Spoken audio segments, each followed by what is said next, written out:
नमस्कार प्रिय विद्यार्थियों, वीके नॉलेज इलेक्ट्रिकल में आप सभी का स्वागत है। Power grid junior technician trainee electrician का एग्ज़ाम हो चुका है, रिजल्ट आ चुका है और अब तो कट ऑफ मार्क्स और रैंक भी आ चुकी है।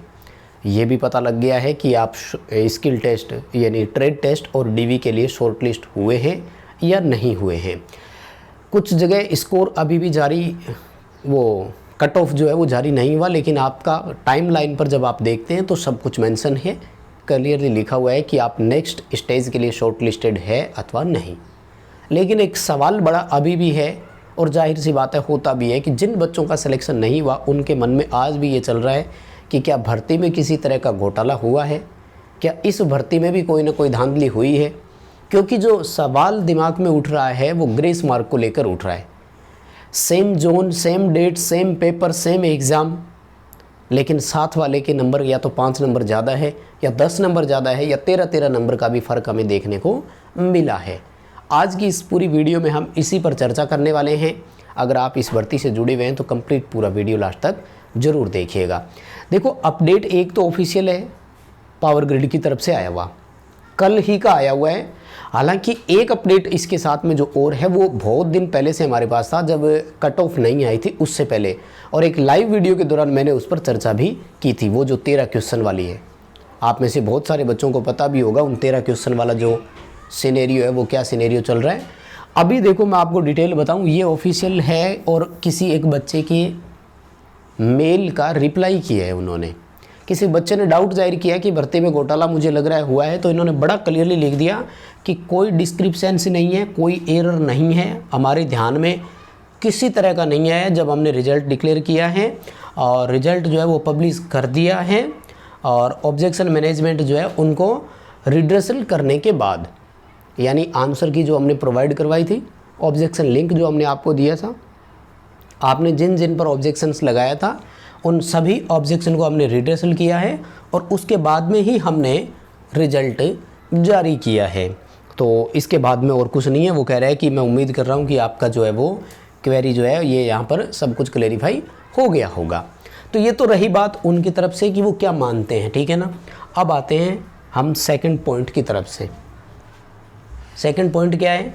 सेकंड पॉइंट ये है कि ये बता रहे हैं कि ग्रेस मार्क्स जो मिला ना वो कैसे मिला, यानी आप ही के साथ में जो पेपर देने वाला बच्चा था उसके और आपके 10 से 12-13 नंबर का डिफरेंस आया क्यों।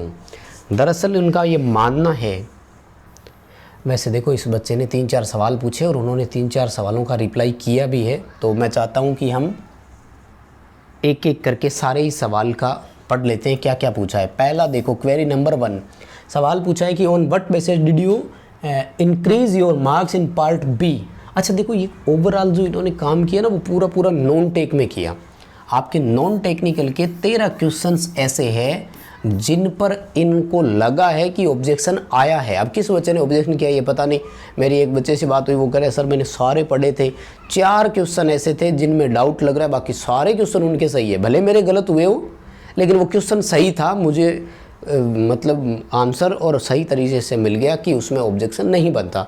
13 क्वेश्चन तो कहीं से भी नहीं बनते जिनमें ऑब्जेक्शन होना चाहिए था। 4 ही क्वेश्चन थे टोटली, नॉन टेक की बात कर रहा हूँ मैं।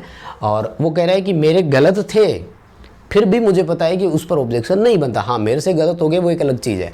तो इन्होंने पूछा है कि पार्ट बी में आपने नंबर जो बढ़ाए हैं नॉन टेक्निकल का, ठीक है ना, ये देखो लिखा भी है इसने, there was no objection question in it, यानी इन क्वेश्चनों में ऑब्जेक्शन था ही नहीं, फिर आपने कैसे बढ़ा दिया। तो ये क्या करें, आफ्टर ऑब्जेक्शन मैनेजमेंट रिड्रेसल, यानी ऑब्जेक्शन मैनेजमेंट जो था उन्होंने चीज़ों को देखा है, उसके बाद ही कैंडिडेट के मार्क को उन्होंने फाइनलाइज किया है। उस रिपोर्ट के आधार पर जो ऑब्जेक्शन आए थे उनको देखा और लगा कि हाँ है, तो उसके बाद ही हमने कैंडिडेट को नंबर दिए हैं। इसका मतलब उनको लगा, जो ऑब्जेक्शन मैनेजमेंट कमेटी थी उनको लगा कि ऑब्जेक्शन है। Second, if you have made objection in part B then give me the list of questions on how many question, यानी कितने क्वेश्चन है।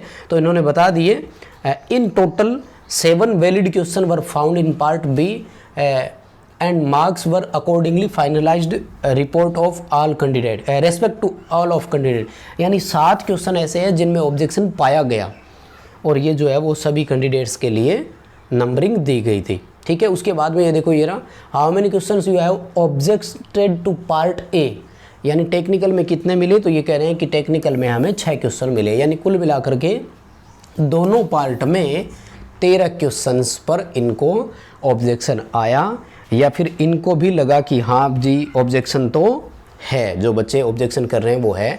अब देखो इन्होंने क्वेश्चन बताए हैं कि वो कौन से क्वेश्चन थे जिनमें ऑब्जेक्शन था और क्या किया गया, उसका फाइनल जो है वो रिजल्ट क्या निकाला इन्होंने। ठीक है ना, दिया क्या है वो देखो। तो सबसे पहले देखो ये क्वेश्चन आईडी दी है और टोटल 13 क्वेश्चन यहाँ पर दिखा दिए।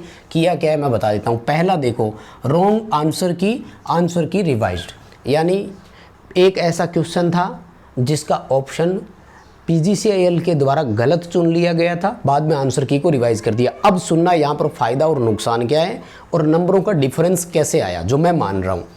मान लीजिए किसी क्वेश्चन का आपने ए उत्तर किया और पहली बार में PGCIL ने भी इसका उत्तर ए मान लिया, लेकिन किसी बच्चे ने सी उत्तर किया था और क्वेश्चन में एरर था, उसने ऑब्जेक्शन कर दिया। पावर ग्रिड मैनेजमेंट को लगा कि नहीं इसका तो ए नहीं सी सही है। तो अब ध्यान से सुनना, आपके और आपके उस दोस्त के नंबरों में 2 नंबर का फ़र्क आ गया। हम यहाँ पर ये मानकर चल रहे हैं, टू बी एज्यूम, हम यहाँ पर ये मानकर चल रहे हैं कि एक क्वेश्चन 1 नंबर का था, सॉरी एक क्वेश्चन 1 नंबर का था। तो देखो आपने ए किया हुआ था, अब ए गलत है, सही क्या है सी। तो आपका और इस कैंडिडेट में देखो डिफरेंस कैसे आ रहा है। पहले इस कैंडिडेट का इसका नंबर नहीं जुड़ा हुआ था, अब इसको नंबर मिलेगा। आपके इसका नंबर जुड़ा हुआ था, आपका कटेगा, यानी दोनों में 2 नंबर का अंतर आ गया सीधा ही एक क्वेश्चन की वजह से।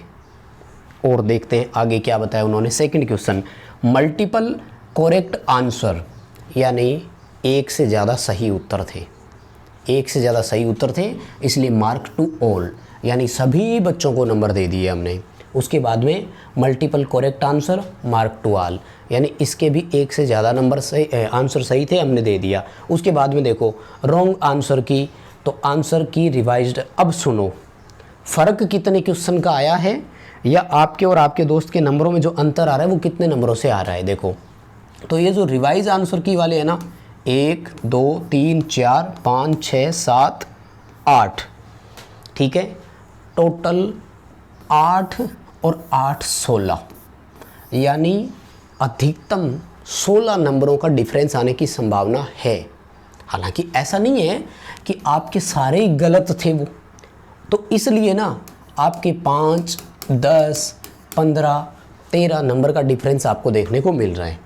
अब ये क्वेश्चन कौन से थे ये उन्होंने नहीं बताया, हालांकि ये क्वेश्चन आईडी बताई है। तो ये क्वेश्चन आईडी जो है ना, ये उस बच्चे की है जिसने RTI लगाई है।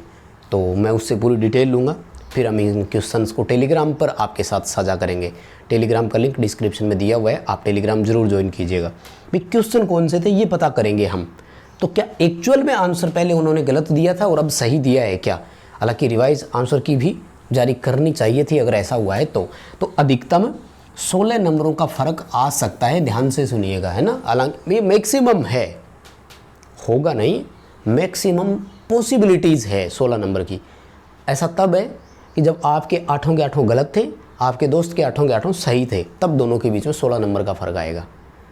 अब कितना भी डिफरेंस आ सकता है 1 नंबर से लेकर 16 नंबर के बीच में, आपके और आपके दोस्तों के बीच में, और वो भी तब जब आपका आंसर इनके अकॉर्डिंग गलत हो गया और इनके अकॉर्डिंग आपके फ्रेंड का सही था, तब हुआ है।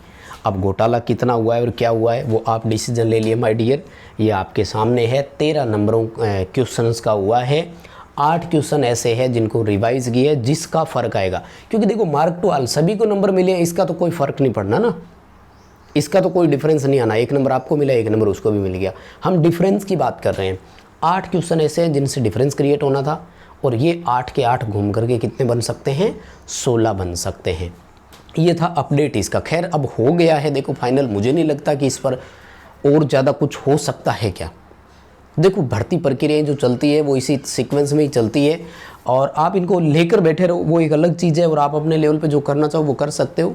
बट मुझे नहीं लगता कि इससे भी आप कुछ कर सकते हैं क्या, क्योंकि रिवाइज आंसर की है एक्चुअल में। अगर पता करो पहले तो, ये हर एक की जिम्मेदारी है। खासतौर से इस बच्चे से मैं दोबारा बात कर लूँगा। ये जो 13 क्वेश्चन है ना, ये है कौन से, हमें ये देखना है। पहले उन्होंने क्या आंसर दिया था और दोबारा क्या आंसर उन्होंने दिया है वो भी हम उनसे मांगेंगे। ये अभी भी अधूरा रिप्लाई है एक तरह से देखा जाए तो। अपडेट इतना ही था। वीडियो लाइक कर जरूर कर देना, और चैनल से पहली बार जुड़े हैं तो सब्सक्राइब कर लो अगर सूचनाओं से अपडेट रहना है तो। बहुत धन्यवाद।